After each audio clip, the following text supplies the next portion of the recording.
in the trailer, so that's why the grass is a little yellow, but this is a rotational pasture. It's not continuously grazed where the cows are out there all the time. You know, sometimes they're on it and sometimes they're off it.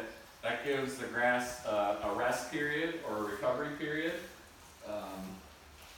which if you sort of think through how our soils got what we got, you know, in prairies and herds of buffalo and herds of things moving around, you know, they didn't stay on one spot all the time. They ate the grass here for a while, moved over here and ate the grass, so this grass got a rest period. Next, I have a unique tray, and actually the farmer I got it from is standing back there, Lauren Steinlage. He's doing relay cropping of rye and soybeans. So he would plant his rye in the fall. It would overwinter, and then in the spring he would go in between the rows and plant soybeans. And then in July he would harvest the rye, and then in October he would harvest the soybeans, okay? So the rows are going this way. These are soybean stems going this way. Here you move over, about 15 inches, and there's the rye, and it would be going this way. No-till, long-term. Next we have a short-term no-till. It's only been 2 years. They actually had 1 year of a cover crop. Do we all know what a cover crop is? Okay. A cover crop is like the rye here. It's planted in the fall to protect the soil, you know, to give a living root, give plant diversity, you know, plant growing throughout the year. And then it's killed in the spring, either mechanically terminated or chemically terminated, just to provide something for the soil for protection. So this has 1 year cover up. The next one is a continuous corn system. You know, this is corn on corn on corn every year. It's a pretty conventional system as far as corn crops in Iowa go. Fall chisel, do some anhydrous, and then field finish it in the spring and then plant it. So there's that. And here is sort of what I just like to call max tillage. Does anybody grow a garden? You know, familiar with gardening, right? You go out there with the rototiller, and it's nice and loose like this, right? It's kind of fun to dig your hand in. It's nice and loose, and so that's what I just call it max tillage, you know. But you can see it's nice and loose, and it's a good seed bed. You can plant about any seed in it that you want. You know, if you want to plant potatoes in that, or carrots, or tomato, you know, you can put any seed you want in that seed bed. But I'm going to show you what happens when it rains. I think we're ready to make it rain. If no other questions, I'm going to make it rain. I'm going to make it rain harder than what this is raining. So.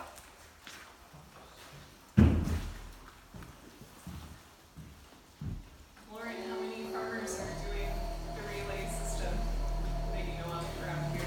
We're starting to get more interest in Northeast Iowa. I'll talk about it a little bit here after a bit. How many farm kids here are here? How many kids in the farm?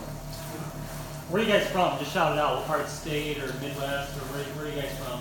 North County. Midwest. Greg heard. What's that? Northland County. Northland. Okay. Central Iowa folks at all? Wisconsin. Wisconsin. Okay. Like I said, we'll make it rain pretty intense. We'll probably do about an inch of rain in 10 minutes or so. You know, a pretty intense downpour, which we get occasionally. You know, it seems like maybe more frequently than it used to be, but it is what it is, you know, and I guess we'll sort of see how our soils are able to respond. So here's my cutter that I cut them with. Just pound this down in the ground, kind of cut around the edge and dig out. It's always nice to collect the trays in the summer when we have interns, so, you know, I don't know if you have any people that want to be interns, but this is a fun job. You can come help me anytime. So, as it's starting to rain, I guess I noticed one thing right away. If you look sort of on the white board or the white labels behind, you see soil particles like black, dark stuff splashing up, right? So the impact of that raindrop loosens them soil particles, and then they splash up, and you can see it on the backboard. You know, on the ones that have more cover, keeping the soil covered, here and here, versus not much, and none. So that's one thing you notice. Secondly, we are starting to notice some runoff here, aren't we? So the jars in the front are collecting runoff. The trays are at an angle. I tried to calculate it. I figure it's about 7% slope, 7 or 8% slope. You got any slopes like that, Dick, on your farm? Most of them. Most of them? You got any steeper ones? Oh, yeah. Okay. 7 or 8 is a C slope soil, fairly common. We have a lot of D slopes and some even steeper than that. But okay, so we're up there. We're about 8/10 or so inches of rain in a few minutes here. Maybe a little bit more over on this end. Maybe the wind is blowing a little bit more over here. So we're starting to see some things. I guess I'm a little surprised with some of these results. I tried to keep these things dry over the weekend. It's been difficult.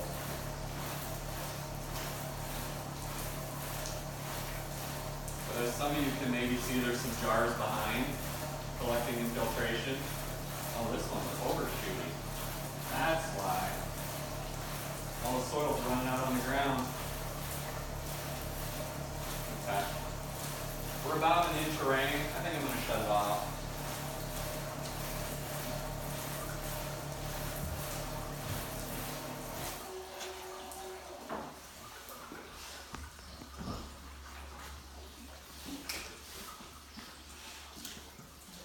Okay, so I think we overshot. There's quite a bit of soil right here under this one.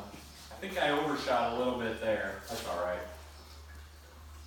So now we look at quantities of runoff, colors of runoff, very little, almost none here, very little, almost none there, some here, I think we might have missed a little there and some there, and then infiltration. So if we think back to the spaghetti containers that we just saw there, and think about what happened there and how it applies here. And aggregate stability, soil health, and the principles, okay? So we might not have all the same quantities of water, but if you look at, what runs off the surface versus what infiltrates, that's certainly clear. That's pretty cool. We have pretty good, a lot of infiltration, not bad, not that great, and essentially none infiltration. So this is how, essentially, soil management, and producer, and what your soil management system is.